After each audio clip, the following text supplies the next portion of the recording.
Hello every one, good evening.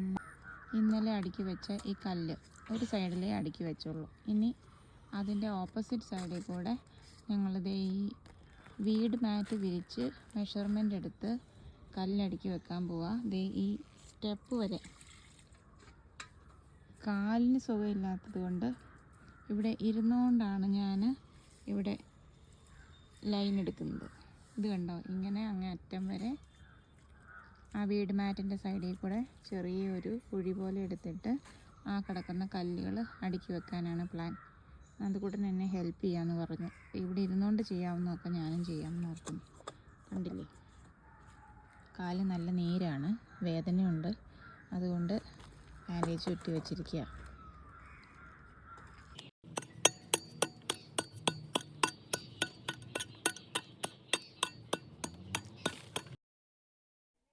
നമ്മുടെ വീട്ടിൽ നിന്ന് മെയിൻ റോഡിലേക്ക് ഇറങ്ങുന്ന വഴി ഇതുപോലെ മണ്ണിട്ട ഒരു പാതയാണ്.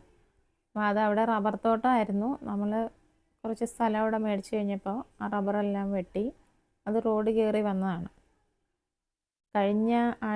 കഴിഞ്ഞതിൻ്റെ മുന്നിലത്തെ ആഴ്ചയൊക്കെ അത്യാവശ്യം നല്ല ശക്തമായിട്ടുള്ള മഴയായിരുന്നു. നമ്മുടെ ഇവിടെ കുറച്ച് കുന്ന് ഉള്ള ഏരിയ ആയതുകൊണ്ട് തന്നെ കുറേ കല്ലും മണ്ണും കട്ടയൊക്കെ ആ മഴയത്ത് ഒലിച്ചു വന്ന് ആ വഴിയിലെല്ലാം കിടപ്പുണ്ടായിരുന്നു.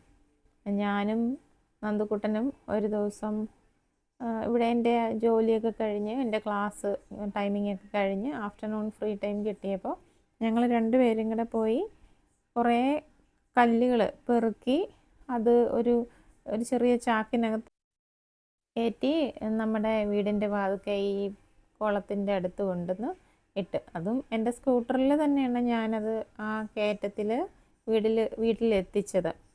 അപ്പോഴും എൻ്റെ വണ്ടി നന്നായിട്ട് അങ്ങോട്ടും ഇങ്ങോട്ടും പാളിയൊക്കെ പോകുന്നുണ്ടായിരുന്നു. പിന്നെ അതൊരു സ്ഥിരം എപ്പിസോഡ്സ് ആയതുകൊണ്ട് തന്നെ ഞാൻ അത്ര കാര്യമാക്കിയില്ല. ഞാൻ വിചാരിച്ചത് എന്തായാലും ഉരുളങ്കല്ല് സൈഡിലേക്ക് നീക്കിയിടും, കുറച്ച് കഴിയുമ്പോൾ പിന്നെയും മഴയൊക്കെ പെയ്യുമ്പോൾ വീണ്ടും അത് റോഡിലേക്ക് തന്നെ ഇറങ്ങി വരും. അങ്ങനെയാണെങ്കിൽ നമ്മുടെ കുളത്തിൻ്റെ സൈഡിൽ വെക്കാമല്ലോ എന്ന് വിചാരിച്ചിട്ട് ഞാൻ എടുത്തുകൊണ്ട് വന്ന ഉരുളങ്കല്ലുകളാണ് ഈ കാണുന്നത്. അപ്പോൾ അത് ഞാനും നന്ദുക്കുട്ടനും കൂടെ ഇരുന്ന് ഇപ്പോൾ സെറ്റാക്കിക്കൊണ്ടിരിക്കുകയാണ്. ഈ കല്ലുകൾ കാണുമ്പോഴെല്ലാം ഞാൻ ഓർക്കും, ദൈവമേ, ഞാൻ വീഴാതിരിക്കാനാണല്ലോ ഈ കല്ലുകൾ അവിടുന്ന് മാറ്റിയത്. അതിനുശേഷം വീണ്ടും ഞാൻ വീണല്ലോ എന്നോർക്കും. കാലിൻ്റെ വേദന കുറഞ്ഞോ എന്ന് ചോദിച്ചാൽ കുറവൊന്നുമില്ല. ഇടയ്ക്കൊരിച്ചിരി കുറവ് തോന്നുമ്പോൾ ഇതുപോലെ എന്തെങ്കിലുമൊക്കെ ജോലികൾ ഇറങ്ങി ചെയ്യും. അത് കഴിയുമ്പം പിന്നെയും വേദനയാണ്. ഞാൻ ബാൻഡേജ് ചുറ്റിയിട്ട് ഇങ്ങനെ ഇരിക്കും, എന്നാലും അത് എനിക്ക് അത്ര കംഫേർട്ടല്ല. എനിക്കിങ്ങനെ എന്തോ എൻ്റെ കാലിൽ കല്ലെടുത്ത് വെച്ചിരിക്കുന്ന ഒരു ഫീലാണ്. അത് തന്നെയല്ല, നമുക്ക് അത്ര ഫ്രീ ആയിട്ടൊന്നും നടക്കാനൊന്നും പറ്റില്ലല്ലോ. ഈവൻ വേദനയാണെങ്കിൽ കൂടി ചട്ടി നടക്കുന്നതിനും ഒരു കംഫേർട്ട് വേണ്ടേ. ഈ ബാൻഡേജ് ഇങ്ങനെ ഇരിക്കുമ്പോൾ എനിക്ക് അങ്ങനെയും ബുദ്ധിമുട്ടാണ്, ചെരുപ്പിടാനും ബുദ്ധിമുട്ട്. അതുകൊണ്ടിപ്പോൾ ഇവിടെ വന്ന് ഇങ്ങനെ കുത്തിയിരിക്കുകയാണ്. കൊച്ചാണ് ചെയ്യുന്ന മുഴുവൻ, പാവം.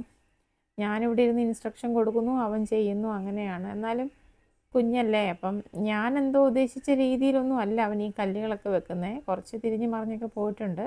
വൺ സൈഡ് വെച്ചപ്പോൾ തന്നെ ഞാൻ മടുത്തു. കാരണം കാലിന് സ്ട്രെയിൻ ആകുകയാണ്, പിന്നെ അങ്ങ് വേദന കൂടുക. അതുകൊണ്ടാണ് ഇവിടെ കുത്തിയിരുന്നത്. പിന്നെ പാവം, അവൻ്റെ കഴിവിൻ്റെ മാക്സിമം ഇട്ടാണ് അവൻ ചെയ്യുന്നത്. പാവം, എനിക്ക് കഷ്ടം തോന്നി. സാധാരണ ഞാൻ ചെയ്യും, അവൻ എന്നെ അസിസ്റ്റ് ചെയ്യുകയാണ് ചെയ്യുന്നത്. ഇന്നിപ്പം ഞാൻ ഓർഡർ ഇട്ടു, അവൻ ചെയ്തുകൊണ്ടിരിക്കുന്നു. പിന്നെ വേറൊരു കാര്യം പറയാനുള്ളത്, ദേ അങ്ങേ അറ്റത്ത് കാണുന്ന ആ ചെടിയില്ലേ, ആ ചെടിച്ചട്ടിക്കകത്ത് വെച്ചിരിക്കുന്ന ചെടി കണ്ടില്ലേ, അത് എവിടെ നിന്നാണെന്ന് ചോദിച്ചാൽ ഞാനും നന്ദുവും കൂടെ സ്കൂളിൽ നിന്ന് തിരിച്ചു വരുന്ന വഴിക്ക് നമ്മുടെ മെയിൻ റോഡിൽ നിന്ന് നമ്മുടെ വീട്ടിലേക്ക് കയറുന്ന വഴിയിൽ തൊട്ടപ്പുറത്തായിട്ട് ഒരു റബ്ബർ തോട്ടമാണ്.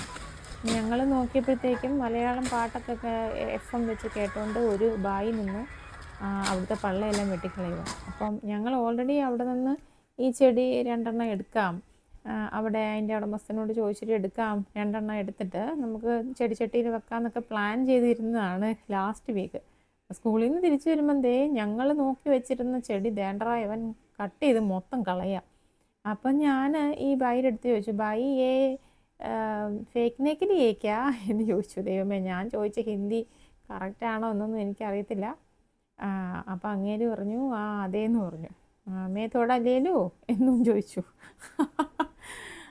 പിന്നെ അറിയാവുന്ന ഹിന്ദിയൊക്കെ ഇട്ട് കാച്ചി കുറേ നാൾ കൂടി ഹിന്ദി പറഞ്ഞതിൻ്റെ ഒരു അഹങ്കാരത്തിൽ അങ്ങേരെ എടുത്തോ എന്ന് പറഞ്ഞപ്പോൾ ഞാൻ ചാടിക്കയറി ഒരെണ്ണം ചോദിച്ച് ഞാൻ 9 എടുത്തു.